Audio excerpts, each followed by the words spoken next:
Welcome to Woodshop 101, a woodworking audio podcast geared toward the hobby weekend woodworker. Your hosts for the show are Jeremy Crawford and Drew Shore. Join these two different craftsmen for a lighthearted banter about everything in woodworking, online education, and how they produce content. Topics could include the latest news, tips, tricks, and designs, to include furniture, crafts, and shop projects. All right, welcome to episode number 7. Today we'll talk about Woodworker Safety Day and cabinetry construction. We're joined by the wood whisperer himself, Marc Spagnuolo. This show is sponsored by Patreon. Visit www.patreon.com/woodshop101 to become a patron and support the show. I'd also like to remind you, if you listen to the show on iTunes, please give us a 5-star rating. It helps us reach a greater audience. So how are you tonight, Mark and Drew? I'm doing very well. And same goes for me. Thanks for having me on the show, guys. I appreciate it. Well, we're glad to have you, man. Yeah. Anytime we can get an outside co-host that gives a different perspective, it helps the show move along and shows that we're wanting to bring in outside sources. And it's not all about what we say, but more about who can learn from who. Sure. And that's exactly why we don't have guests on Wood Talk, because we like to pretend we know everything. Yeah, but we don't want to hear from anybody else. It's entertaining. I look forward to Wood Talk just about twice a week. So. Yeah, that's right. Yeah, we do 2 shows now, and it's usually just an hour of self-deprecation. We don't take ourselves very seriously, and we're too lazy to schedule people. I mean, even with us getting this together, I had to push off a day just because it's so hard to schedule sometimes. So, but yeah, we don't take ourselves too seriously. But I like what you guys are doing here with the show, so I'm glad to be here. Well, we'll let the scheduling thing slide this time. Yeah, I had a very important appointment with a tattoo artist, so. I'm not gonna lie. I went to get a tattoo. Hey, that's important. In fact, I'm trying to schedule one now. When you find a good artist and they give you a time and a day to be there, you don't say no. You'll lose your opportunity. So I jumped on it. Yeah, I learned that the hard way. I put a deposit on a tattoo, and the guy said, "Be here this date, this time." And I came back. I was like, "Hey, I need to reschedule." He said, "Yeah, I don't have an opening for like 4 months." Yeah. Great. I'm leaving. I'm moving in like 2 weeks. I'm sorry. I guess you're going to lose your deposit. It's like, oh, great. Yeah, I found that just at least in Phoenix, I'm sure it's like this elsewhere too, but finding a good tattoo artist is very similar to finding a good contractor. Where you could just interview a bunch of people, you get a couple phone calls returned. Some people completely ignore you. Other people will string you along a little bit and then suddenly stop answering your emails. And it's a very interesting thing, but it totally reminds me of finding a contractor. Just ask to see his work, and if he says he forgot his portfolio, you're like, "Oh, sorry." Yeah, Next, please. We're not gonna do that. All right, well, let's go ahead and jump into it and talk about what's going on in our shop right now. Mark, you want to tell us what's going on in the shop? Yeah, sure. I'm working on a sculpted rocking chair at this point, the Maloof-inspired style chair, and that's just been one of those bucket list projects that I think since I started woodworking, one of the first things you hear about is the Maloof sculpted rocker. And at that point in your woodworking career, you're like, yeah, someday. Not anytime soon, though. And now, over 10 years later, I'm finally getting the opportunity to build one myself. So I'm at the point now where I'm working on the seat and kind of glued everything together, and it gives you a chance to sculpt out that little scoop. And it's kind of interesting because one person may sit in a chair and find it comfortable. Another person may find it uncomfortable. So you're trying to sculpt out this thing that's universally comfortable for as many people as possible. And you don't really know. If you haven't made 20 or 30 of these things, you're just kind of guessing and hoping that it feels comfortable. So I've actually hopped onto the workbench and sat in it myself just to be like, all right, well, it's comfortable for my bony butt. So, hopefully it'll be comfortable for other people. But it's a ton of fun, guys, just like hacking away at a chunk of wood and making something graceful and beautiful out of it. And hopefully I'll eventually have a finished chair. But so far, the seat is looking good. So I'm pretty comfortable with where I'm at now. Yeah. Every time you have a project come out on the guild, I'm like, you know what? I'm going to do that project. It's like then everybody wants to call me for commissions. Mm-hmm. And so I'm like, oh, well, man, all right, I'll do it. I'll put that back. Like, I'll do it this summer. And then more commissions come in. And I'm like, I don't really want to say no. Of course. And but there are always people that I can't say no to, like my father or my brother or like my neighbor next door. The old guy came over the other day, was like, oh, well, I don't really want to drive across town and find somebody to build me a mantle for my fireplace. You want to come over and give me a quote? And I was like, I guess I really don't have time, but I'll figure it out. So, right. I think there's probably about 5 projects that I've seen. Well, let's see. I think the first guild build I was part of was the humidor. And, good. And since then, I was just like, oh man, I want to build all these things. No time. Yeah, they're fun projects. I mean, if I didn't have to do it for, because I'm obligated to do this a few times a year for guild members, I probably would procrastinate myself. But being that this is my job now, it makes it a little easier to commit and make sure it all gets done. But I think we all tend to procrastinate to some extent. Yeah. Well, I mean, you said it best. If this is, we all do this at some form or fashion for some monetary reason. Yeah. I got to do videos and articles based on what my audience needs, and I can't really write an article or a video off of something I got off the guild, Right. So I got to pick and choose, like, all right, I'm gonna carve out like this, like 5 hours this week to do something for myself, which never ends up happening anyway. Yeah, no, that makes sense. And I do that a couple times a year. Well, these days, that's hopeful. That doesn't always happen. But when I take a class at another, school, a woodworking school, that tends to be that time where I'm not really going to document the process. This really is just for me. Just like you wouldn't be able to document the building of a guild project, I can't necessarily document the building of a chair that I learned at the William Ing School. It just wouldn't be very cool for me to do that. Yeah. But I will do that knowingly that, that I'm sort of taking this next 5 to 10 days off from the whole wood whisperer thing and just focusing on my own skill and improvement and trying to learn as much as I can, even though I'm not going to be sharing that. But if you don't have time to do that, it's a little bit hard to justify those personal projects over things that actually are bringing in a little bit of money so you can help support your family. Yeah. Yeah, and the sad thing is that the family part is another one of those contributing factors that keeps you from doing the things that you want to do. Oh, yeah. And that's just one of those learning curves.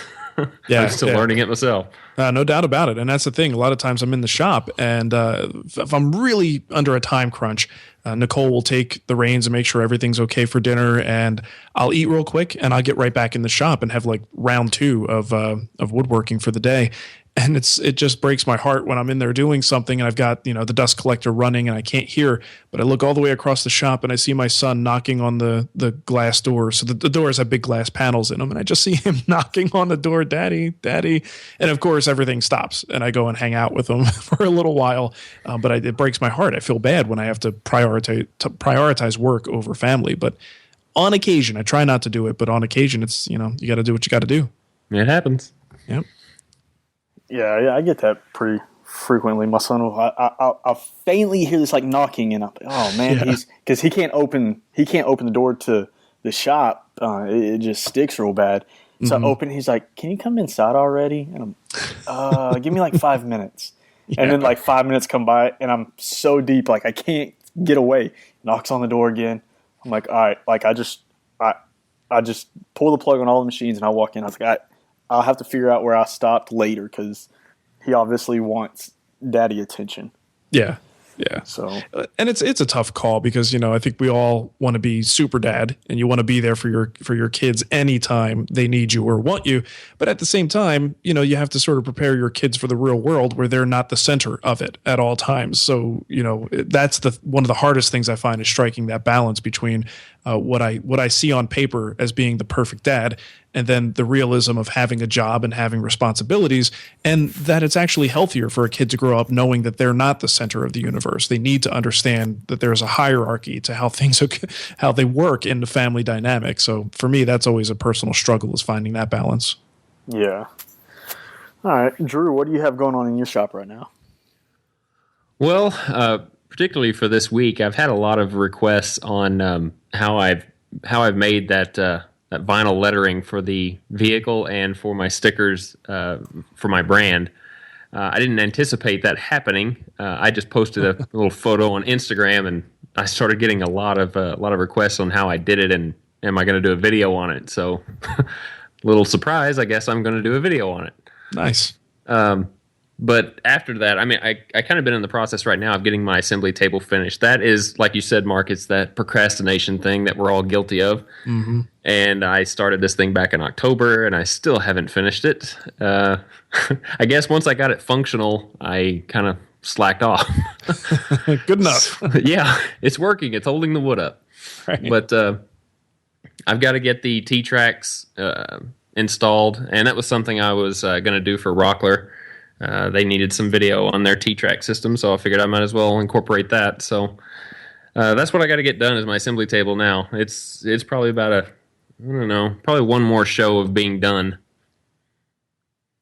Yeah, I'm curious with T-tracks, how would you implement those in an assembly table? Like what would the use case be for that? Well, since I don't have like a dog holes or anything in the table, and I don't have room for a big workbench to do that, Sure. the T-tracks will kind of act as the dog holes. Oh, nice. So Rockler sent me a whole bunch of different types of clamps that would do the job well. So it's like hold downs and things like that. Yeah. Cool. So that's just kind of where I'm going with that is trying to make it as versatile as I can because I just don't have the room in this 2-car garage. Mm-hmm. Yeah, well, I need your space, Mark. I think everybody needs my space. I'm very, very fortunate, very lucky to have that much room. I came to terms with it recently and said, you know what, this was a little bit too big. Like, it's nice to have it because we have a lot of stuff that gets stored in there for the things like T-shirts and hats and stuff overstock that we have to just store someplace, and that's a good place to put it. I've got the room, but honestly, if I were to do it again, I probably would take it in a little bit. It's a little too big. What's the size on it? It's 1,800 square feet, 60 by 30. And I think I probably, when we were building it, the last 10 feet was what was in question. Should we go for the 60 or keep it at 50, which was the original plan for 50 by 30? And I'm like, well, the square foot price at that point was so cheap. Let's just do the extra 10 feet. But ultimately, it's just more space to cool. It's more space to clean. It's just more space for things that I don't need as much space between the tools as I've got. So I technically could have been a little bit more conservative with that. But I mean, honestly, I can't complain. I'm super lucky to have what I have. Well, yeah, it's an awesome shop, regardless of how big you overdid. It's still pretty awesome. Well, thank you. Think about it this way: if it wasn't that big, the opportunity for Weekend with Wood Talk probably wouldn't be in question. That's true. 10 less feet would be a problem in there if you're talking about having 20 more people in that location. And it's the thing is, I think, I do this for a living. This is what I'm doing every day, all day.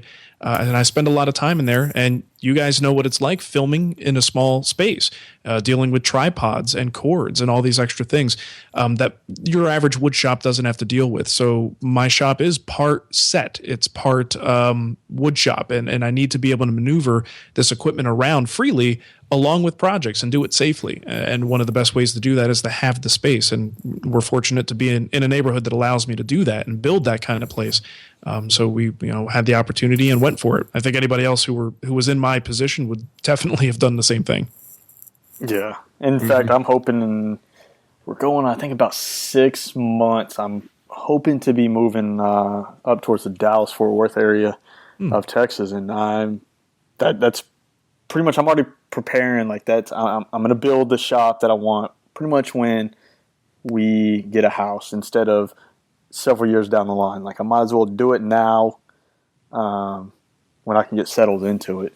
And I'm thinking somewhere around 1,500 square feet, which would be about half the size of what my grandfather's shop was growing up. But wow. Yeah, he had, and Drew and I talked about it on an earlier show, I want to say probably around 1,500 square feet on the bottom floor and about another 1,500 square feet on the top floor. Wow. And that puts me to shame. Yeah. And nice. Whole nother floor. He had, I would say he probably put your wood stock to shame.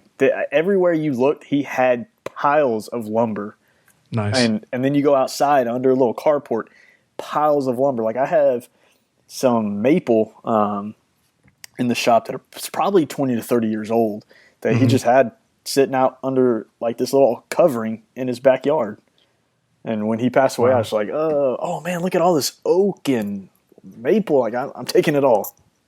Taking it all. My dad's like, but I was like, no buts. I'm taking it. It's mine. You licked it to make sure no one else would take it. Yeah, there you go. So you claim everything that way. Right. So, well, in my shop right now, I'm kind of like Drew. I've been procrastinating. I got this sofa table that's probably, I don't know, it got easy to be going on 10 months now, that I haven't finished. Finally got it sanded, and I'm waiting to put some finish on it. But the plaques that I talked about in the last show for some of the guys in my unit that are departing, I went a little more complicated than what I should have, knowing that I had to do 11 of them, and it has taken quite some time, and I'm down to I think 3 more that I got to apply finish for, and I'm praying. I'm doing it all by rattle can lacquer, so the HVLP would really have come in handy right about now. When I had 11 to do. Yeah, it gets expensive with those rattle cans. Yeah, in fact, I had to go get another rattle can yesterday or the day before, and I went to spray one of the plaques today, and the little metal rod that's under the cap is, I guess, shoved down into the can, so I can't, it barely sprays. Man, that just, now I got to go back to Home Depot. It takes time out, and so that I'm wrapping those up. Like I said, I think I have 3 more, and then those will be done, and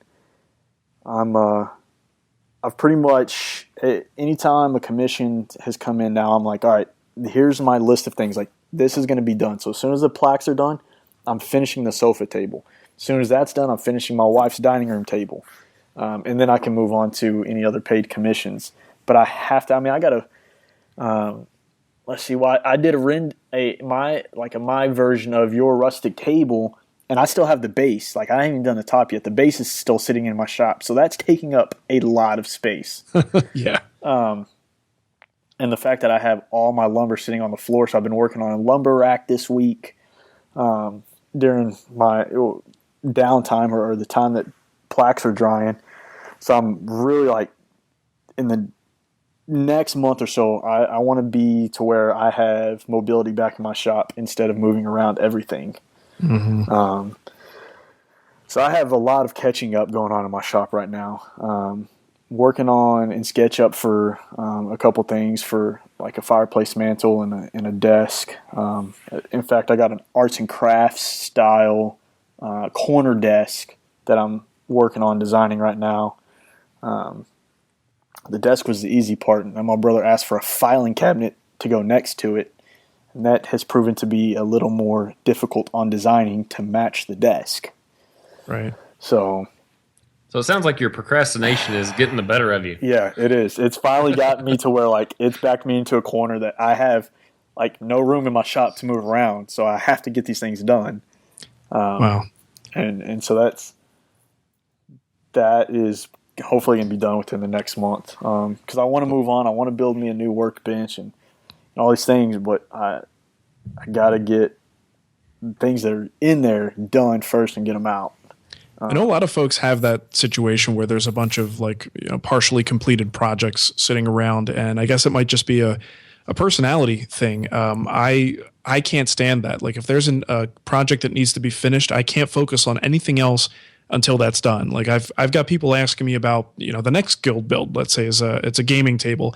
I know it's going to be a cool table. There's a lot that has to be done to it, but I am not thinking any more about it until this sculpted rocker is done. If I start doing that, I just am sort of a one-track mind that way, and I can't be distracted by other things until this one project is done. So it's just, I don't know, maybe it's a personality flaw of mine that I can't multitask in a way. I cannot focus on anything else until this project is done, out of the shop. My brain is clear. Now I move on to the next thing. Yeah, I'm more or less like that. I just, right when I was getting into the sofa table, that was towards the end of my wife's pregnancy, and that's really when she she got home and she didn't really want to do anything. So I pushed off shop time. In fact, I think I was absent out of the shop. I was in the shop, but I was absent from YouTube, my Where website. Where are your priorities? Jeez. for probably about 3 months. And then, once, and then something else that came in that was like time sensitive, and it got to where, I had to focus on family there for a little while, and then that really got me behind. And I'm like, it's driving me crazy right now. Like I don't have the energy. If I did, I would go out there and finish it tonight. I'm just, that's how I am. I'm like, all right, well, look, I can't, I don't have room to set it up on my assembly table to finish it because that's covered in stuff and I got wood everywhere. It's sitting in a corner and there's no moving around it. So I got to get all this other stuff out of the way just to be able to finish it. And I finally I'm losing my hair and I can't be losing much more of it or I'm going to be totally bald. So I need to get this stuff done. Yeah. So I thought that was just photoshopped on your picture, Jeremy. Oh man, thanks. Look, I've held on for a long time. My brother and my dad, I think both were bald by 18. I'm 29 and still have a decent amount of hair. But yeah, gotta enjoy it while we got it. A 5-year-old that likes to talk mess every day just stresses me out. Yeah, I think I have at least quadrupled my gray hair count since my son was born. Easily. Yeah, I didn't realize I had so much gray hair until I let my hair grow out a little bit a couple months ago, and I was like, oh, God, I need to shave this back off. You notice it much more when it's longer. I need to shave this back off. Yeah. Yeah. So, all right, well, let's move into it and kind of talk about Woodworker Safety Day. It's coming up. The Modern Woodworkers Association puts it on, and it is actually going to be the 15th of May this year. For those of you that don't know the history of it, it's something that Marc kind of took the lead on several years ago, and I'll let him tell you more about how it got started, why it got started, and really why it's progressed to where it is today. Yeah, sure. Well, Safety Day, it used to be Safety Week, and it was only in the last couple of years that we changed that. But I'll take you back to, let me take you back, gentlemen, to 2007, where YouTube was just becoming a thing, and YouTubers didn't exist. It was very, very early in the video world, and the YouTube thing was starting to explode. 2006, 2007 is when it really started to pick up. And a lot of new woodworkers were coming on the scene, and we were starting to see a lot of cool videos out there. And it was great. It was great seeing people in their own shops. But what I started to realize was we were kind of glossing over safety topics. And it's something that you guys probably know as well as I do. When someone stops and takes 5 minutes in the middle of a video where they're building something to talk about safety, you just kind of want to tune out and skip past it. So what I thought would be cool is instead of constantly hammering safety home all the time, what if we just had a week where everyone just kind of blogged, and if they did a podcast, they could do topics that involve safety things. And I didn't want it to be like, let's read the instruction manuals, safety guides, all the crap that we generally kind of throw in the garbage anyway. I want to hear like real safety stories. I don't want to have this be like a bloodbath situation and show all this, terrible pictures of accidents you've had. But if you've had an accident, let's talk about it. Let's find out what you did wrong. We can't sweep this stuff under the rug. We've got to talk about what happened, why it happened, and prevent it from happening again.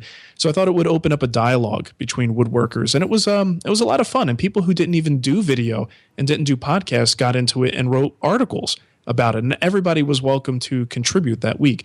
So it was just a neat little idea, a community building thing that hopefully would just raise safety awareness amongst online woodworkers.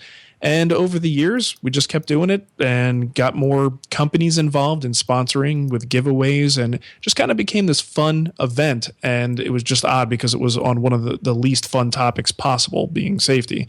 But people started to really look forward to it. And I think it was maybe about a year or two ago, I can't remember the timeline exactly, but it got to a point where Safety Week was becoming a little long in the tooth. People started to get tired of discussing these things. There's only so many ways you could put a new and interesting spin on the concept of safety and tools. And we decided we would need to reduce it down to a day. And frankly, that was a stopgap measure a little bit for me because I was ready to just stop doing it altogether. I was like, this thing has kind of run its course. Let's try doing it one day and see how that goes. And it worked. It was better and much more manageable with a single day. But then I still got to the point where I realized I kind of said everything I needed to say about it. You got to know when to walk away from something, and this was one of those things. So I talked to the guys over at Modern Woodworkers Association, great friends of mine, and I said, hey, you guys are very community focused, and you like to rally behind events like this. Would you guys want to take this over and do Safety Day from here on out? And they said, yeah, absolutely.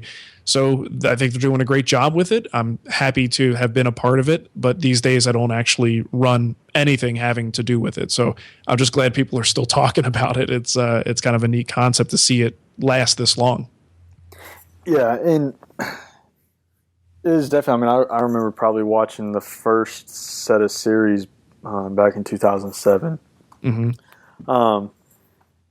And I'm kind of like you. I'm at the point, like, I'm so busy that I don't ever really get involved in it.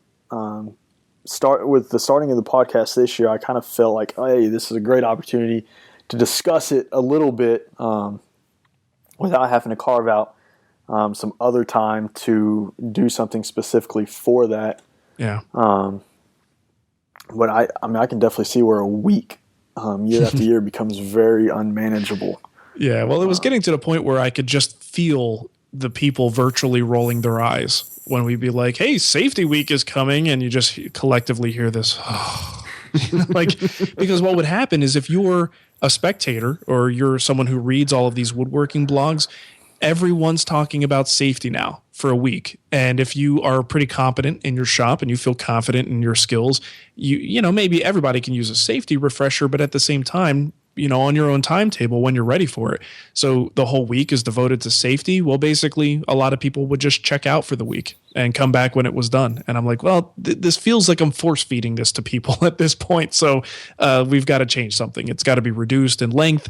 And, you know, you don't want to get people to the point that they tune out. That's bad. So that was kind of the reason for the virtual eye rolling is what pushed me to one day.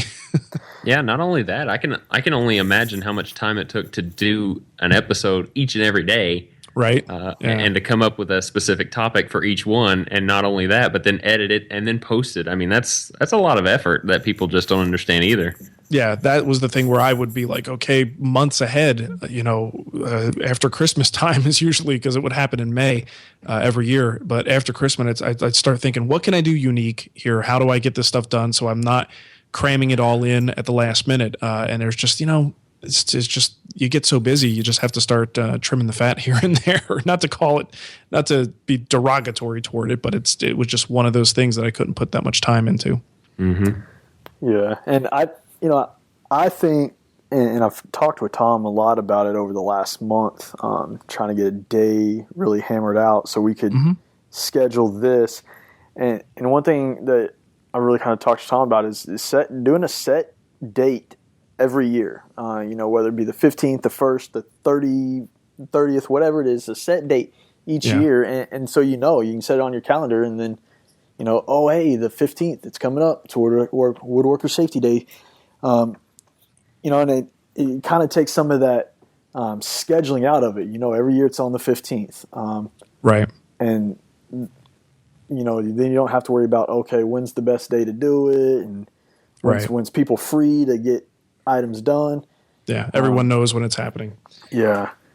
So, all right. Well, now that we know the background of it, Drew, what would you like to tell people? Like, what's your number one safety tip? If you could only do one thing extremely safe in the shop, what would it be? Well, and this is kind of one of those, I don't know, trial and error things when it comes to being in the wood shop is it's respecting the tool. Having things like push blocks, super handy for cutting thin strips on a table saw. I can't count the number of times that even now that I would start running a piece of wood through the table saw, realizing that in the middle of the cut that That was going to be really close to the blade with my hand, and I don't see a push block in sight. Yeah, just let go and start over. Just raise the wood up, Right. But if you don't have the respect, you don't know what that tool is capable of. So if you continue to push a piece of wood really close to the blade like that, you're bound to learn the hard way.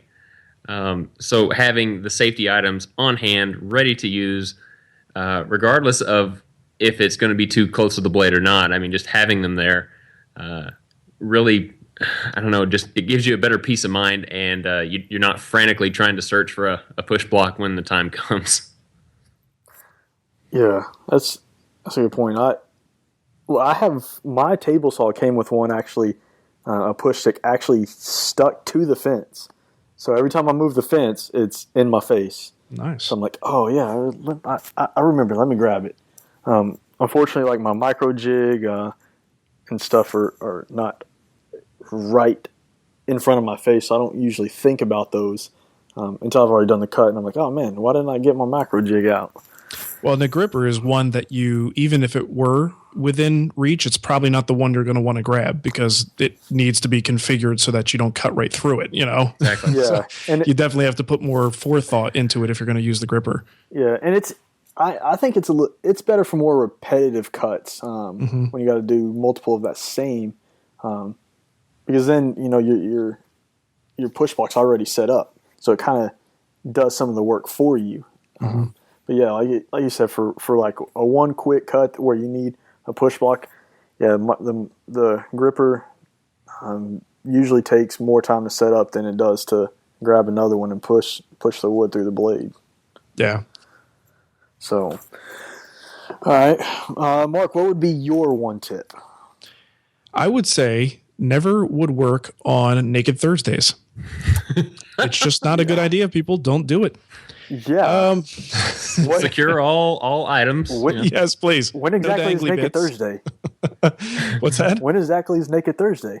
Well, if Is you it have every to ask, Thursday? then you probably don't want to know. Well, It's look, after safety week, I mean, right? Yes, it comes right after safety week. I think the best tip I can give, and this is not a Mark original, this is something I wish I could remember who said it so I can give the person credit. I believe it was through something I either heard about on Fine Woodworking's podcast or I don't know. Fine Woodworking's coming into my head. Anyway, it's the idea of focusing on the task at hand completely, and that some of the worst injuries and the most common injuries and accidents happen because you're focused on what you're about to do, what the next thing is. And I've caught myself doing this numerous times. So you were just saying about repetitive tasks, repetitive cutting at the table saw. So let's say you're cutting a bunch of strips down. And as you get into it, it's very easy for your mind to wander and think about what you're going to be doing with those strips next and what the next tool setup is going to be, instead of being 100% focused on the task that you're on. And I found myself doing that and kind of gut checking myself going, yeah, you know what? I can see how my attention is wavering just enough. And what's it take? A split second of inattention for something to go horribly wrong at the table saw. So I think the best piece of advice is to focus completely on what you're working on. And if you find yourself thinking, maybe because you want to save time, so let's puzzle out something that you have to do next. If you're not thinking about pushing that piece of wood through that tool and that's all you're thinking about, you're increasing your chances of having some kind of an accident or a mistake occur. So that would be my very generic advice, is to stay focused on whatever task you're doing.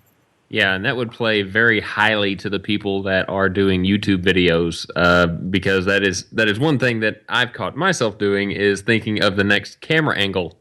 Right. I mean, just trying to keep the viewer engaged. So what am I going to do with my camera next? And I've caught myself many times doing that. So yeah, people that are doing video woodworking like this, they really have to focus.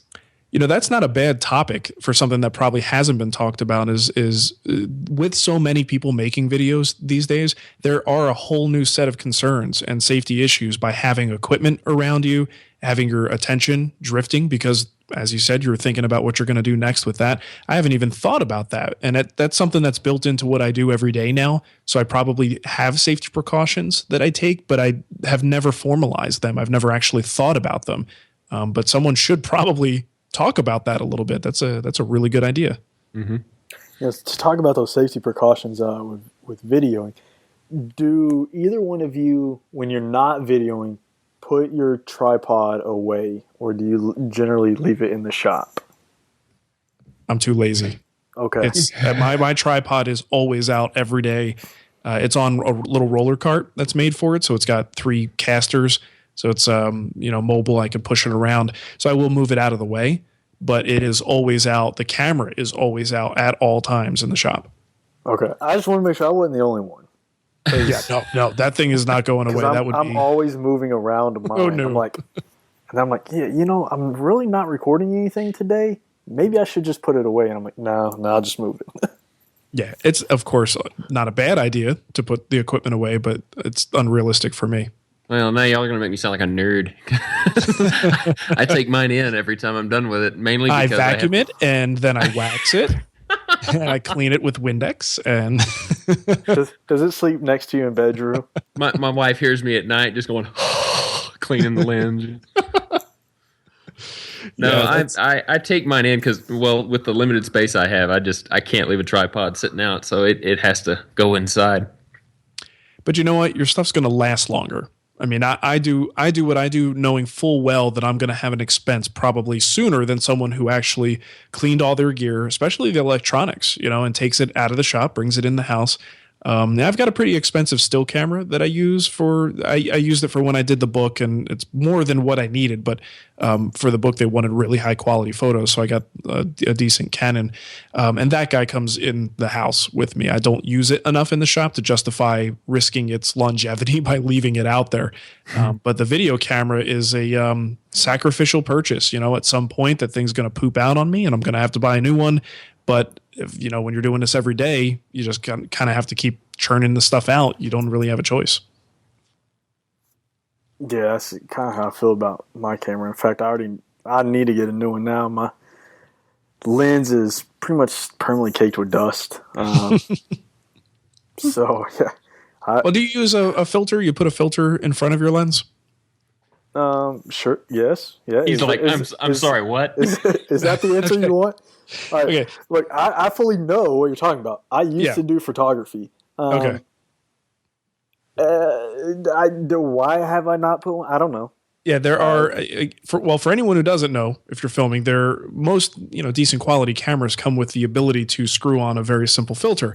And they make optically clear, it's not going to make any difference to your video at all, but you can get a UV filter that just pops on top, and that serves as sort of the front line of defense against dust and scratches. And when that thing gets all crappy, you just screw it off and buy a new one, and they're actually not that expensive. So I've got one on both my regular camera and my video camera. And it's not like something I even replace every year. Maybe every couple of years I might replace it. But that's a very small insurance policy to buy for any equipment that you have in the shop. Yeah. I know what I'm buying now. Get on it, Drew. Take it Amazon. from me. Don't wait to buy a new camera to buy a new filter, because yeah, you do not want, and from the day you get a new camera, put that thing on there, because you just don't want any of those elements getting to the actual lens itself. Yeah, and technology has gotten so far advanced. I've been looking for probably a month now. I can't settle on what my next camera is. Mm-hmm. And I wouldn't have to go through that problem or that expense if I would have put a filter on it. Right. But I didn't. So live and learn. Yeah. All right. Well, I don't know if I really have one safety tip. I'm more torn. There's 2 that are extremely important to me. One I kind of learned on my own, I think a few months ago. When did you do your memorial box, Mark? That was in January, beginning of January. Okay. So then mine was in January, I think, as well. Because I did it right after you posted yours for my uncle. Anyway, for what I really learned there was use the right tool for the job. Meaning, I was scraping glue, a glue line on my box, using my pocket knife.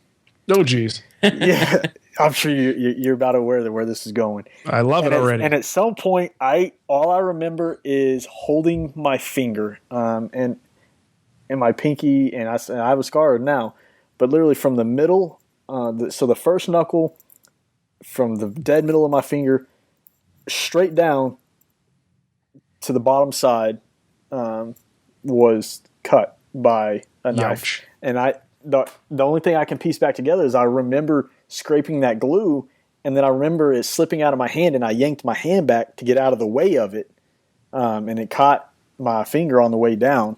And then I was stubborn, and I refused to go to the ER, and my wife was like, "You got to go," and I'm like, "No, I'm an EMT. I got my EMT bag right here. Just like, I'm gonna hold it together, and you wrap it up." Medical people make the worst patients. Yeah, and then my son goes around telling everybody, strangers and all, "My daddy cut his finger. You can see the meat." Oh, jeez. Like, The meat of it. So I learned that. potatoes? I learned that the hard way. But I guess probably my biggest safety tip, and I learned it from my grandfather, is don't be scared of the tools. Respect the tool and know how to properly operate it, but don't be scared of it. The moment you get scared of it, you're gonna have nervous reactions, and you won't really think clear.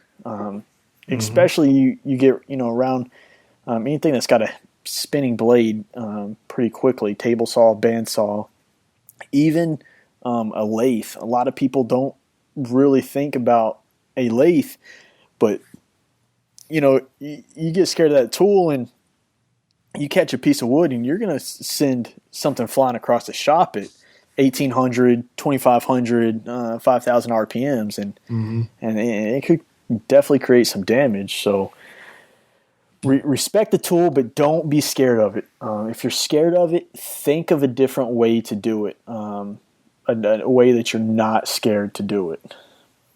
Just not a pocket knife. Yeah, not a pocket knife. Not with the pocket knife. Like that was, and I knew where Mark was coming from with that memorial box. I had 2 days to get it done. Mine is actually being used as an urn, so I had to get it to the church. Yeah. I had to drive it to the church, which was about an hour and a half away, and I had I think a little under 2 days to do it. So I was just had my pocket knife right there, and I didn't want to walk across the shop to get the glue scraper that I use.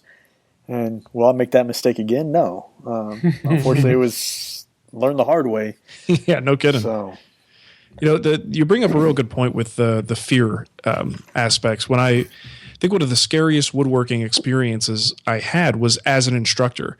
And when I first moved to Arizona, I started teaching classes out of my shop. And I had this one student, sweetest, nicest girl, just a woman, but she's very tiny, very girl-like. And she was building furniture, or at least trying to build some furniture for her kids. She had 2 kids and she wanted to build a bed.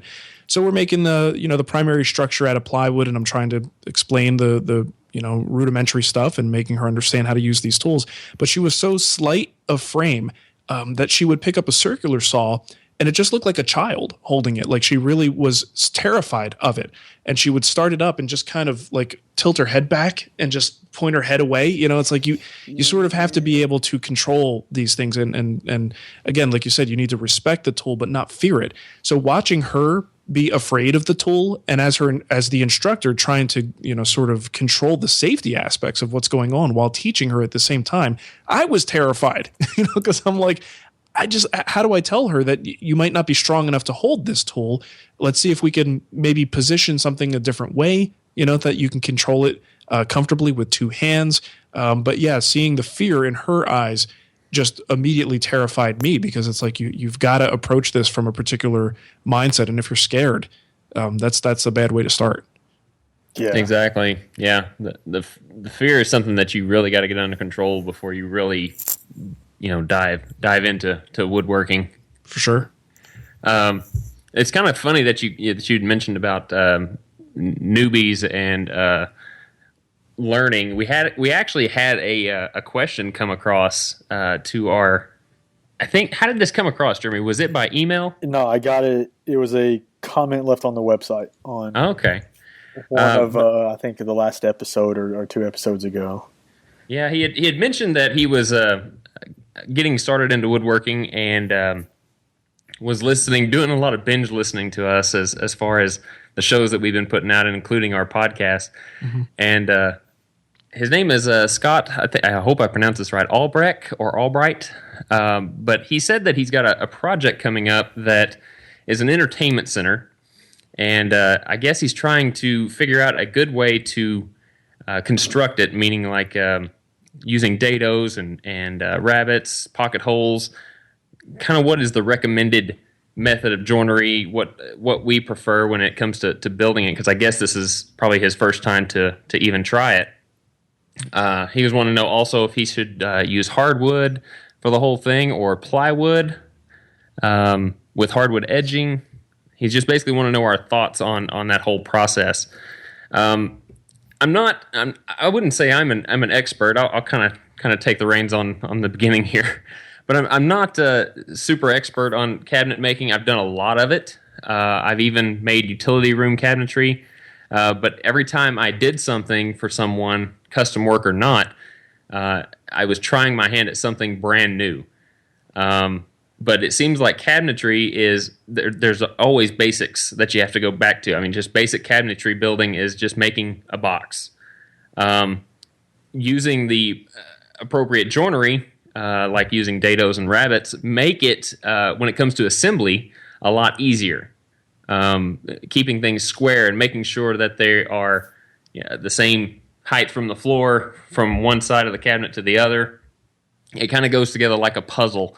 I prefer to use dadoes and rabbets, tongue and groove, dust frames, things like that whenever I make anything that's kind of a cabinetry build. Pocket screws are, I don't know, I would kind of use them for maybe things in the garage if I was making cabinetry for the garage, just to make it simpler and making the process go a little bit faster. That way I wouldn't have to set up the dado blades and things like that. But that's what I generally prefer, and making the cabinetry I tend to use plywood, and if I'm doing full overlay drawers or cabinetry, I really don't worry about the veneer too much, especially if it's being painted. I might put a hardwood cover, that's maybe an 1/8 inch, maybe a 16th inch thick, but garage stuff I never really put any covering over the hardwood, or over the plywood edging. But Mark would probably have a pretty good insight on cabinetry making, because he's done a lot of it, I'm sure. I've done quite a bit. I could definitely offer an opinion. First of all, I'll answer his last question first. I would say plywood, definitely. I agree with you on that, Drew. I think if you're first starting out, you think about all the work that you need to do to a board to get it flat, straight, and then glue a bunch of them together to make a panel. And then you have to do them multiple times. And then, of course, you have wood movement issues you have to be concerned with. So there's a reason why most cabinets are made with plywood, because it's stable, it's already flat, it's already the thickness you need it to be. And as a new woodworker, all you really need is a circular saw to deal with it. So I think it's a great material to start out with. And if I were building any kind of cabinet today, that would be my go-to material, unless there was a real good reason I needed to use solid wood for it. So if you're going with the plywood, just like Drew said, I really like rabbeting and dados. I like more traditional joinery methods. But for me, one of my favorite ways to do it, if I'm doing a really utilitarian project that it just needed to be really strong, I'll use screws in addition to the dados and the rabbets. So if it's something that's not going to be seen, or if it will be seen, maybe the holes that you create from the screws can be plugged with a complementary wood that just kind of looks nice. So if you do dados at the top, like a dado throughout for shelves or something, and then you have a rabbet at the top, you could just drive screws through the sides into the horizontal boards. And that's going to really make that thing super strong, because you're getting the traditional joinery aspects of it, but you're using screws to really pull that sucker in there nice and tight. But that said, if those tools that are required to make those joints aren't accessible to you, then think about the pocket screw method. There is nothing wrong with using pocket screws. At this point in a woodworker's development, successes are the most important things. And who cares what kind of joinery you use to get there? Get a successful project built, get it in the house so your family looks at it and cheers you on, and you can go on to the next project where you use, sliding dovetails and you just go for higher end joinery. All that stuff will come down the line. But for me, I want to see someone get a completed project, and however they do it is at the early stages is a little bit less important to me than that they figure out a way to get it done and get that thing built. Yeah. So plywood, what I would definitely recommend is get a good quality plywood. And that's hard to come by at your local home improvement stores. You might get one good sheet, and then the other 2 or 3 have a lot of voids in them. So look to your hardwood dealers. Most of them sell a good quality plywood, and there's different grades. So identify what the project is for. Is it going to be shop project? Is it going to be your kitchen cabinets or a bookshelf? Whatever it's going to be, identify where it's going to go. And then they have your grades, your A grade, your B grade, and your C grade. A obviously being your best and your most expensive, because both faces are show quality. Your B grade, you're going to have one face is pretty show quality, and then the back face is going to be so-so. It'll be good enough to hide inside a case. And then your C grade's pretty much going to be probably the bottom of the barrel plywood that you can get. So I would say if it's going to be in the shop, you can get away with C. I would prefer like a B grade in the shop. Anything that's going into the house I'm definitely going to fork out the extra $20 or $30 per sheet and buy the A grade stuff. And not, I heard somebody say it not too long ago. Don't let anybody tell you that all birch plywood is the same. You'll have Baltic birch plywood and you'll have birch plywood. Your Baltic birch is the way to go if you're trying to get the blonde type look, for the pure fact that the veneers running through the layers are a whole lot thicker and they're more uniform versus like your plain birch or pretty much any other plywood.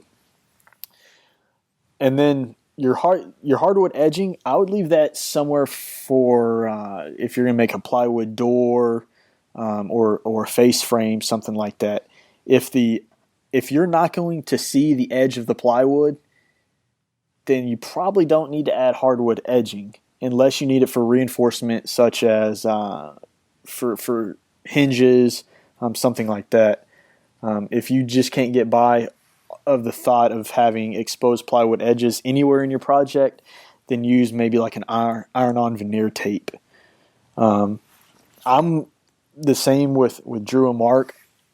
I would stick with more traditional rabbets, dadoes, grooves. But like Mark said, there's nothing wrong with pocket holes, especially if that's what you have accessible. And it kind of takes out some of the learning curve of building cabinets or bookshelves, because you don't have to worry about did I get the right dado or rabbet or groove? Did I get to the proper depth or width? Is there too much play? So if you're starting out, it's the first thing to build and you have access to pocket holes, I would say it takes out some of your learning curve, and it might make your first project a little more manageable. And it won't require a shop full of tools. Yeah. Yeah. And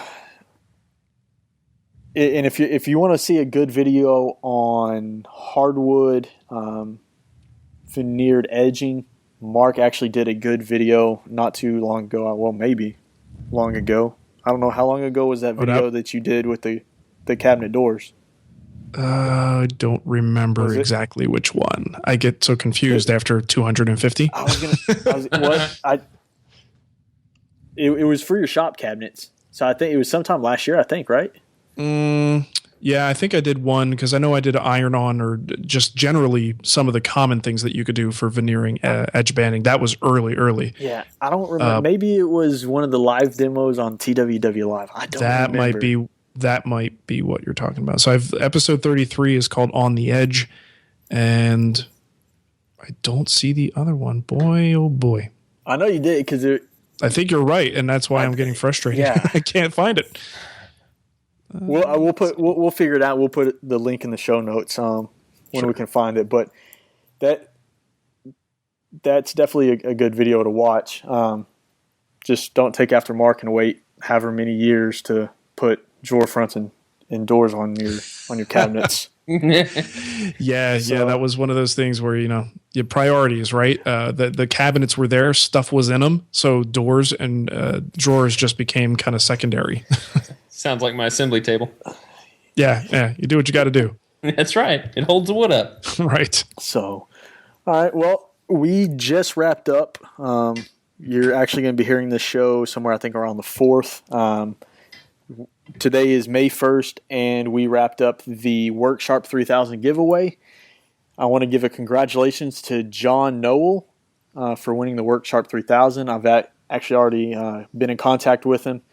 And you should be receiving your unit here in the next few weeks. There will be a new giveaway starting on May 2nd, and it's going to run through June 1st.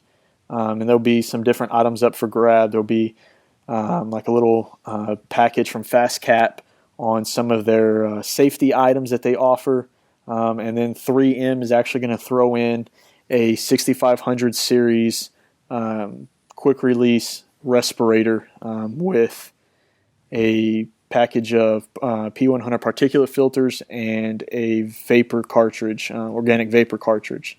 So head over to www.countrysideworkshop.com/giveaway and go ahead and enter to win you some safety items. You can never have too many of those in the shop.